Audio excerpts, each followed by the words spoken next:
欢迎来到新闻频道。当您订阅频道时，演员们会很高兴。迪丽热巴估计都无语了，所以亲自下场辟谣，一点也不想卖惨。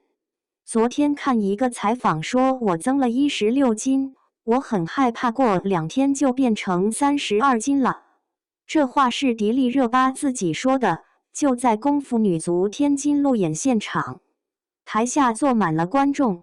他就那么站着，笑着说出来的。你没听错，电影还没上映那会儿，通稿已经满天飞了，增重8公斤，脚踝肿得像馒头，体脂率降到14%。一个女明星为了周星驰的电影这么豁得出去，多好的卖惨素材啊！结果人家本尊亲自下场，3句话全给否了。没增重，只是做了增肌训练，为了保护肌肉。脚踝没肿，肿了就不好拍戏了。不知道谁传出来的体脂率，从来没测过，我自己都不知道多少。就这么简单。其实这事儿挺有意思的。7月11号下午，天津河东万达影城，周星驰带着主创团队做路演。这是迪丽热巴时隔8年再次跑电影宣传。她穿着黑色剧组 T 恤配牛仔裤，梳了个简单盘发，整个人松弛的不行。站台上，周星驰看着她，半开玩笑的说了句：“大美女晒黑是很严重的事，换别人可能就得顺着杆子爬。”聊聊自己为这戏吃了多少苦。热巴怎么接的？直接一句大美女晒黑了也好看，全场笑声掌声一块儿炸了。就这么个人。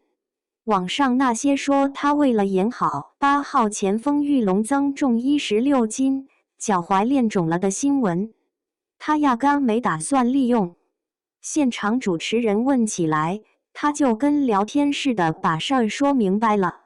增肌训练确实做了3个月封闭集训，每天5-6个小时，从颠球、带球到射门，零基础开始学。倒挂金钩的镜头拍了17条，吊着威亚3个多小时，身上淤青一块接一块。但这些是他自己选的，没必要包装成惨兮兮的故事。星爷在边上听着，也没多说什么场面话。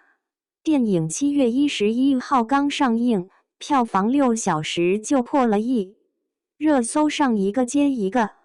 但最出圈的还是他那句怕过2天变32斤的调侃和晒黑了也好看的回应。